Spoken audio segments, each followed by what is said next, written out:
assalamu aleykum musidɓe tedduɓe yeeɓiyankoɓe Ayaw Pindi TV jaam wale moon to mbawɗon wonde eno mbawɗon wonirde aadi bila aadi salade aadi ɓuuri firtude aadi on aadi mo ganduɗa ko Pindi TV fifti ɗum e ɓiɓɓe fulɓe toɓe mbawi tawede nder johli dunde Baba Adama en jetti jomiraɗo joom baɗe bawɗe ko kuɗen fartange dartade o hande oɗo subaka altine kono kadi e oɗon premier numéro moon Robindu Diayndeji holko tawete nder kelle gadane Diayndeji leydi Sénégal ene waynude ganduɗa ko kanje kala walla mbiyen jogue majje gaari e natal oɗo lendi lamtoro Bourguédé ardude ganduɗa ko ɗin konguiɗi suuti toto ganduɗa ko sommet mo AX toto provenance leydi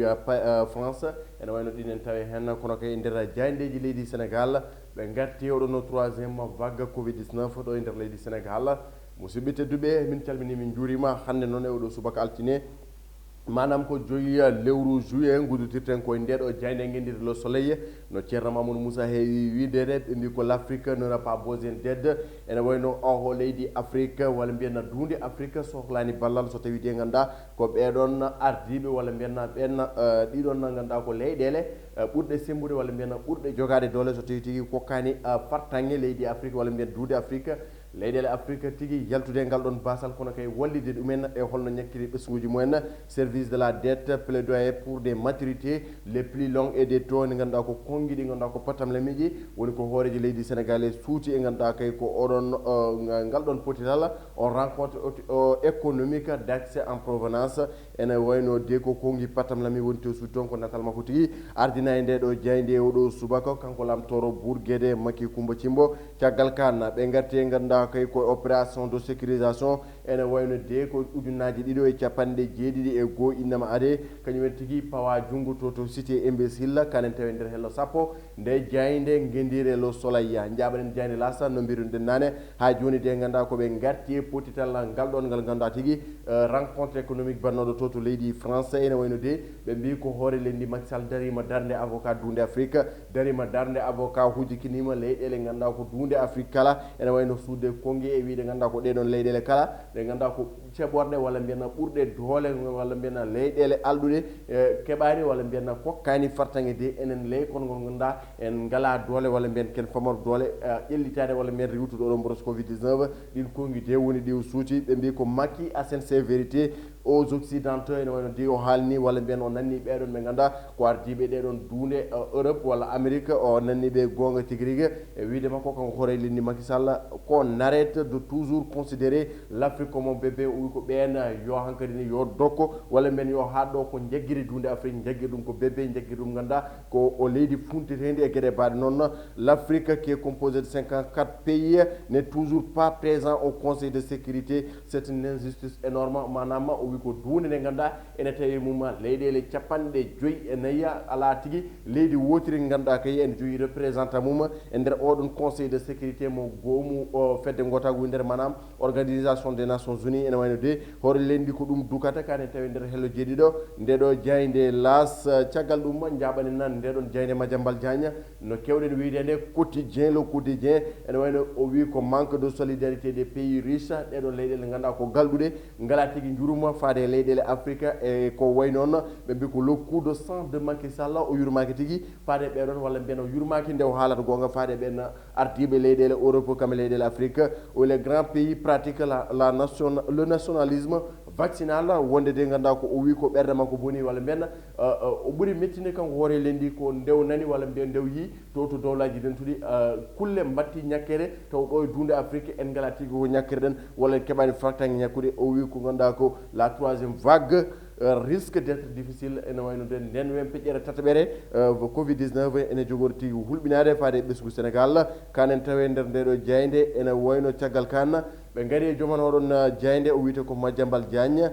o wi ko tribunal mo leydi Sénégal yiiɗi wadde sauvé Souleymane Téliko ko yiiɗi dandu ɗum kono kay ɗum ɗon wattidaki kanen tawi nder hello mabɓe neeɓo o caggal kana no wowirno wadde kanko Madiambal Diagne oɗo altine tigui o arti chronique makko o wi ko Macky Sall mettra-t-il fin au cumul de mandat beele de hoore leydi ma dokkuwa ganduɗa kay ko fowdirde mandat ji kanen tawi nder ndeɗo Diaynde hello mabɓe tataɓo en ngari e jayde enquête e oɗo subaka ɓe mbi ko la grande discrimination ene wayno hoorejo leydi ndi wi ko beele ene woodi ganduɗa ko on vaccin wonande ɗeɗon leyɗele Europe walla wonande ɗeɗon leyɗele joguiɗe taw ko yiya ɓe ceerani men vaccin ɓe mbi ko l'UE resigne et enrichi à inscrire le Covishield ene nden tawi hen ɓe mbi ko AstraZeneca e oɗon vaccin e wiide oɗon ganduɗa o wiyete ko François Legros prof ɗo tigui Dakar o tawete o wi ko o heeɓi ɗiɗon dose uji ɗiɗi ganduɗa ko o Sinopharm kono te UE walla mbiyen goomu o Union européenne yiɗa tigui hay goto nana ɗum o walla mbiyen yiɗa o haala ɗum haynoko beele ala ko somi caggal walla mbiyen ala ko woni less mum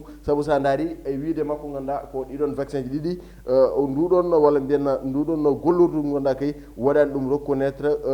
fedde gota ko windere walla mbiyen ngal catal cammigal cellal jaɓani ɗum wadde reconnaître kan tigui ene tawi ngoɗo e helema ɓe caggal ɗum projection budgétaire mo 2022 jagorɗo boñkam e finance Abdoulaye Dawoud Diallo arti hen kono kay o arti e jabade on Abdoul Mbaye cuuɗo kongi oɗon alhaali kanen tawi nder hele ɗiɗamo nde jayde enquête jaɓaɗen jayde Vox Populi ɓe mbi ko la troisième vague risque d'être peu difficile un peu difficile ene wayno de ɗi ko kongi ganduɗa ko hooreji leydi tagal toon 21e rencontre économique d'Aix Macky Sall sinkeɗo Covid-19 ene wayno de ko fayde tigui woni ko hoore leydi jogui e laygol Covid-19 e oɗo saaha ɗo e nder leydi Sénégal o wi ko yimɓeɓe ɓesgu ngu ne tampi ɓe o wi ko ɓesgu ngu tampi ene jogori tigui jibinande caɗele kono kay leydi Afrique kadi ko ñakka hen o suwa heewo kono ha joni de woni ko yonnani ko ganduɗa ko to dowlaji dentuɗi e tawama toon ene ñakke ganduɗa ko kulle ko wayno nayene baalene ñakke beele dande Covid-19 ɗo hayso yimɓe jiiɗi ñakkade ngala walla mbiyen hayso yimɓe jiiɗi ñakkade ko keɓirɗen ganduɗa kay ko oɗon Covid-19 walla mbiyen ɗiɗon vaccin ngaji en ngala ɗum no feewi walla mbiyen dunde Afrique wawa ɗum produire kane tawe nder ndeɗo jayde Vox Pop caggal kanna ene tawi hen natal on gorko wiyete ko Moussa Sow coordonnateur de la convergence des zones républicains ene wayno ko COSER ko gorko de ardi ɗum o wi ko Ousmane Sonko ene wayno to dari ɗo hannde ko hunde hulɓininde saabu tigui ene foti ƴewde psychologue ƴeewe tigui on gorko holko wonde mobilisé il urge de mobiliser des psychologues pour le consulter et trouver un remède à sa ganduɗa ko démence koni konguiɗi Moussa Sow suuti faade hoorejo Pastef Ousmane Sonko ene wayno ɓe garti ganduɗa ko nguɗon jillu hoorejo walla men jagorɗo gaynaka o woni ministre de l' élevage to Daara Jolof o waɗi toon visite gam kay ƴewde gonka baali ɗi walla mbiyanna gonka dambiri ko e nde julde taske tijjande caggal kana garene jayde les échos ɓe mbi ko ganduɗa ko hoore lendiya wukkiti gongaji mum ɗi foti wukkitande ɗiɗon leyɗele dañƴe o j'étais surpris d'apprendre aux États-Unis que dans un zoo ils sont en train de vacciner des animaux ko konguima ko kanki o makki Kumba Cimbo kanen tawi nder hello jeeɓo nde jayde les échos caggal kana garene hello maɓe tataɓo ene wayno de ɓe mbi ko goomu LGBT ɓen ɓe ganduɗa kayya ko goomu darningo ɓeɗon ganduɗa ko joomum inde ɗiɗi en ene wayno de wiide mabɓe ganduɗa ko homosexuel en tawateɓe e nder leydi Sénégal yombat résisté kala kongi bonɗi biyeteɗi mumen yombat résisté l'association d'aide de défense homosexuelle pour l'égalité des orientations sexuelles ADOS ene woni kañum tigui waɗi ɓeɗon ɓe ganduɗa ko collectif Sénégal libre ganduɗa ko yo cuuta kongi e oɗon alhaali walla mbiyanna kan gonka ɓeɗon gorkati debbaɗen ɗo e nder leydi Sénégal kan koye hello maɓe jeeɓo garen e jayde l'observateur ene wayno de arti e hoore lendi Macky Sall e on projet de modification du code pénal du code électoral jafɗon ene wayno e ndeɗo yontere ɓennude tigui oɗon conseiller jooɗinomo tigui kono de maɓe jotto oɗo altine tigui beele suude kongi walla mbiyanna beele ƴewtaɗen tigui holno ngal ɗon kuulal wayata walla mbiyanna holno ɓe mbaylirta ɗum modification du code électoral ko hande altine tigui conseil des ministres extraordinaire gam kayya suude kongi walla mbiyanna gam kay ƴewtaɗe ngal ɗon kuulal ko wani wonde foof mami gartan hen bandiraɓe e nder kabaruji men paaɗi kanen tawi e nder hello mabɓe tataɓo kamɓe jani ko l'observateur caggal kana e nder hello jeeɗiɗo ɓe gaari tigui ganduɗa koye jaram walla mbiyan alcool ɗo e nder leydi Sénégal jaram holno tigui sangara yardetoɗe e nder leydi Sénégal ɓe mbi ko incroyable quantité d' alcool consommé au Sénégal kene tolno e 50 millions litres sangara ɗum woni ko yara e nder leydi Sénégal ko cimtol noon e nder hitande 2020 compte tenu de la production locale kanen tawi e nder hello maɓe jeeɗiɗo kamɓe ɓeɗon jeynekoɓe l'observateur caggal kana ene wayno de nder heno mabbe didabo tawte ton ko natal bi Thione Seck Wally Balago ene wayno de ko kongiɗi o suuti faade ganduɗa ko ɓenna tumoɓe mo wonde de mo jeeya e nguɗon no goomu LGBT walla mbiyana mo jeeya e debate gorko en e wiide makko ganduɗa o muñi walla mbiyana o ɓooyi nande ɗum omo deeƴi kono golɗo de hay goto hokkata fartangue tigui ganduɗa tigui ko suude makko ɗiɗon kongi walla tumdemo fawdemo hen ene wayno wiide makko ɓen kala suutoɓe kongi faade makko ko nawoɓe ɗumen e lawol beele deeya hakkude mabɓe haale gasa lawol gotol woni de kongi Wally Balago Seck e nder jeyde Youssou Madjiguène en caggal kan jayde libération ene wayno no gowɗen wiide sowona scandale tan ko ganduɗa ko sowona scandale ene wayno ko révélation hande noon ɓe gaari koye ganduɗa ko on gorko mo leydi Sénégal heftini e jeygu maaro walla mbiyana addude maaro ɗo e nder leydi Sénégal wiyete ko Bocar Samba Dièye caggal nde oɗon gorko mawɗo e ganduɗa ko jogde caɗele oɗon société biteɗo CBAO oɗon no banque ene wayno de e wiide mabɓe joni o heeɓi fartangue hebde gonga on scandale de 7,166 milliards ene wayno de wiide makko kanko Bocar Samba Dièye ɓeɗon garduno e makko jamma mbi yo ganduɗa ko siifo walla mbiyen yo signe nde ɗerewol taw ɗum ɗon fo de jinno ko ñamde kalis makko caggal kan dogde caggal ɓen dogde ene wayno joni de ko joni walla mbiyen tribunal mo Thiès rokkimo gonga e dow ɓeɗon Bocar Samba Dièye laaɓi ceerra e oɗon alhaali kono kay kalis makko mo artu e oɗon are rendi le 29 juin la cour d'appel a déclaré le protocole nul et de nul effet Bocar Samba Dièye jeeyaka oɗon affaire en mine tawi nder helo jeeɗiɗo ndeɗon jayde libération garen e jayde coftal ɓalino e sen jeeya heewiide ko kayde uddat damal ko noon tigui ari koye natal on no ganduɗa ko capitaine mo Angleterre wiyete ko Harry Kane ene wayno oɗon qualification demi finale ɓe mbi ko les anglais ponctuel kono de ganduɗa ko ene jaɓani tigui oɗon no final Angleterre de haut vol Danemark épatant ɓeɗon tigui ni ganduɗa ko jogori hawrede ngal ɗon dawal demi finale ballon d'or africain de l'année ene wayno de Ghana Football Awards trace la voie Mendy ɓen tigui ganduɗa ko cuuɓi Edouard Mendy gam de heeɓa ganduɗa ko oɗon walla mbiyen heeɓa oɗon araraya wona joueur ɓurɗo mantinide nder dunde Afrique nder nde hitan 2021 ko Ghana walla mbiyana ngun goomu tammingu football to Ghana kañum de rokki fartange wi ko oɗon Edouard Mendy hebde oɗon trophée caggal kan ene tawi hen natal on dismo leydi Brésil o wiyete ko Neymar Junior ɓe gaari koye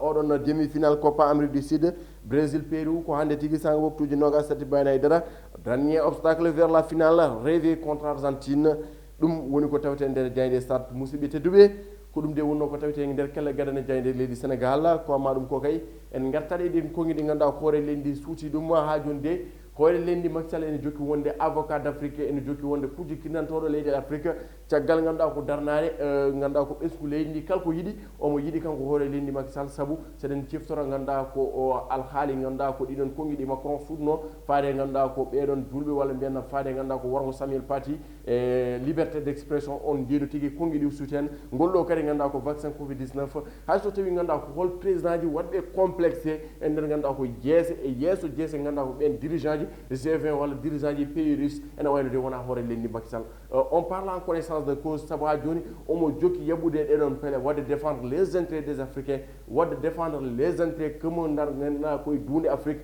sikki ala oɗo Covid 19 sa yi omo laya ha joni e wiide makko ko ɗiɗon pays jaɓade wallude dunde Afrique te sa daari kadi ko noon an supposons holno ganduɗa ko kullel ñakkirte alors que sa yeehi to Éthiopie walla jaaha Tchad walla jaaha Somalie walla gara ɗo e Sénégal on peine à vacciner nos enfants et on peine à vacciner notre population parce que ngakkere parce que y a pas un pays africain mo ganduɗa ko waɗo produire ce vaccin Sinopharm walla ganduɗa ko AstraZeneca en ngala par ce que doole men jettay ɗon donc kamɓe heɓede ɗon doole ɓe supposons ko aujourd'hui